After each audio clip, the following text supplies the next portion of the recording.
Oli, oli, benvinguts al meu canal. Jo sóc Aurea i en el vídeo d'avui us porto aquells trucs o aquells tips que a mi sempre m'han funcionat de cara a la tornada a l'escola. Així que, si voleu saber quins són, us deixo amb el vídeo.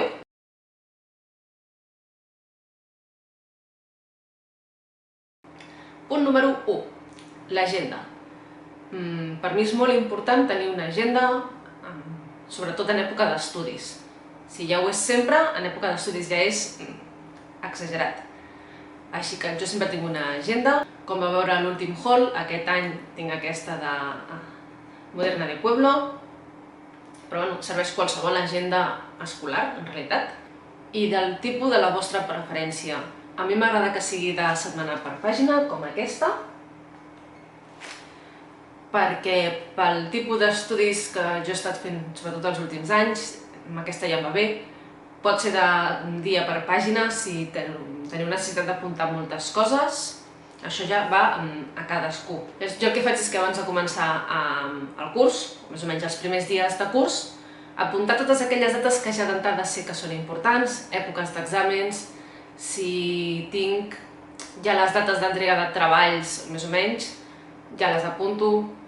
Jo ja el primer dia m'ho apunto tot, deixo l'agenda a punt, així també em puc organitzar. Si jo sé que hi haurà una setmana que no podré treballar perquè estaré de vacances o que no... jo què sé, que ja d'entrada sé que hi haurà dies que no podré estudiar o no podré fer els treballs, també m'ho marco per així poder-me organitzar millor quan s'acostin aquells dies, doncs fer-ho abans si pot ser, o saber que ho hauré de fer entre abans i després, bueno, organitzar una miqueta el que és l'agenda. I sobretot mantenir-la al dia, revisar-la cada dia o cada setmana, depèn del tipus d'estudis que estigueu fent i del volum de feina que hi hagi, i anar modificant aquelles dates que s'hagin modificat, anar afegint més feina. I també, doncs, tal com mantenir-la, revisar-la dia a dia, què s'ha de fer, i anar mirant també, doncs, a vista, no només què s'ha de fer per aquell dia, sinó per la setmana següent i avançar al màxim tota la feina que es pugui.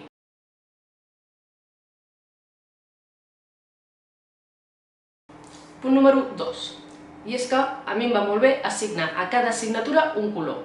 Jo normalment utilitzo aquest tipus de rotuladors, de bolis de colors, punta fina, digueu-li com vulgueu.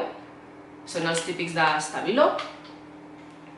I a mi em va molt bé, doncs això, a cada assignatura assignar-li un color, o una gamma de colors. Una assignatura en blau, una assignatura en verd, una assignatura en vermell. Tant en l'agenda, quan hi ha una feina a fer, un examen o qualsevol cosa d'una assignatura, sempre l'apunto amb aquell color, com els apunts, les llibretes d'aquella assignatura, de l'assignatura que van de blau, doncs són sempre de colors blaus, els títols, tot més o menys va agafant aquella tonalitat en blau o en verd o amb el color que decideixi assignar-li.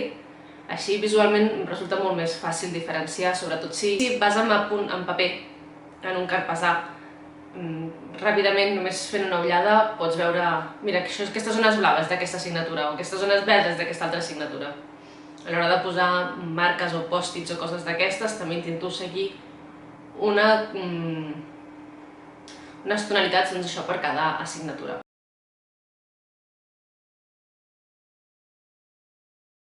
3. Tenir un horari, sobretot ja quan m'he anat fent més gran, que he compaginat estudis amb feina, tenir un horari una miqueta establert, doncs primer de tot, sé que el dilluns treballo tot el dia i només podré estudiar a la nit, doncs saber que de 10 a 11 de la nit és una hora que haig d'estudiar, o que puc estudiar. Dimarts, dimecres, organitzar-te, anar traient aquelles estones, aquelles franges horàries en les quals cada dia pots dedicar a estudiar i compaginar-ho segons els horaris de la feina. Si tens un horari estable que vas cada dia de 9 a 2, saps que cada dia pots estudiar, però si tens horaris flexibles, però si no tens un horari estable de cada dia treballes al mateix horari o cada setmana va variant, doncs intentar trobar aquelles franges horàries en les quals pots dedicar a estudiar. I a mi em va molt bé que quan començo, doncs tinc una hora per estudiar, què faré avui? Abans de començar, m'organitzo. Doncs mira, haig de fer això, sí o sí haig de fer això. Tinc aquest llistat de feines a fer perquè la setmana que vaig entregar aquests 3 treballs, mira, d'aquest només em queda repassar, d'aquest em queda mirar aquesta informació i d'aquest haig de fer no sé què. Doncs fer-me una mica aquest horari que faré cada dia. Intentar sempre que sigui realista, és a dir, si tens una hora, no pretenguis estudiar 3 assignatures per 3 exàmens. No és viable. Però sí que saps que en una hora podràs acabar de repassar 3 treballs que tens acabats, que només falta repassar-los per poder-los entregar, i no són molt llargs els treballs, saps que en una hora podràs fer-ho, doncs fes-ho.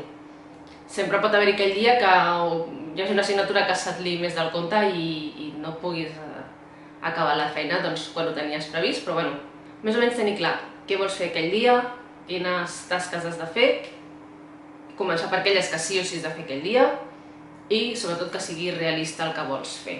Jo això ho faig tant dia a dia, és a dir, quan abans de posar-me a estudiar decideixo què haig de fer, com a vegades sé que tal dia haig de començar el treball, doncs ja ho tinc apuntat també, haig de començar aquest treball i intentar complir-ho també amb el màxim de rigorositat possible quan organitzes una tasca a llarg plaç.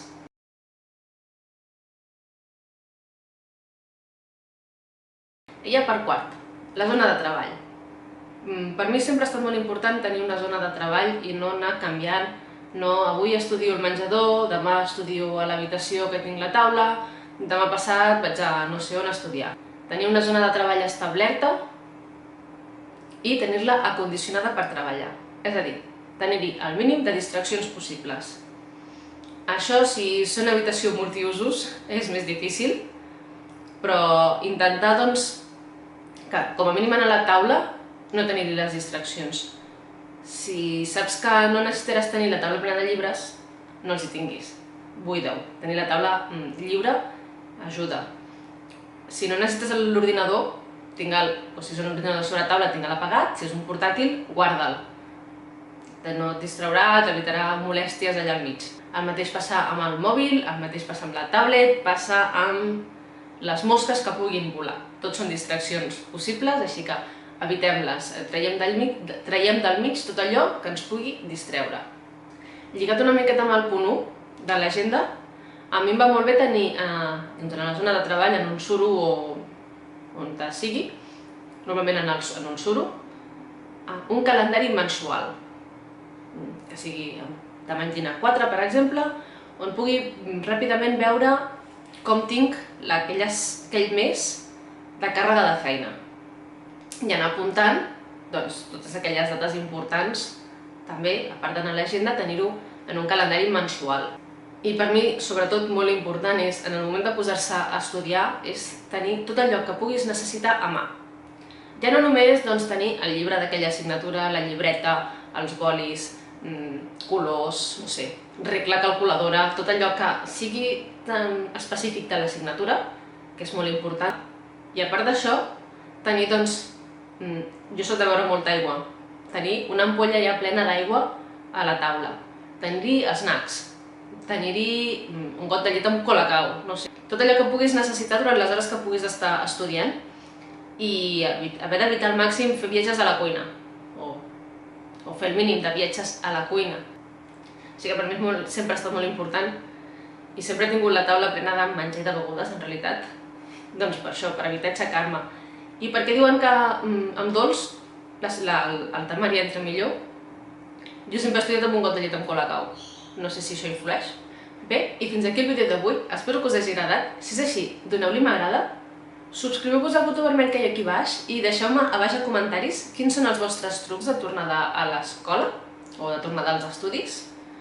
M'agradarà saber-ho. Ara mateix tinc els estudis una mica abandonats, una miqueta parats, però m'agradaria tornar-los a reprendre, així que, arribat el moment, quants més trucs i més consells tingui, doncs més fàcil és la tornada i més fàcil és que la tornada sigui productiva, així que m'agradarà llegir-ho i crec que a tots ens pot ser útil no només saber els meus, sinó saber els de tothom.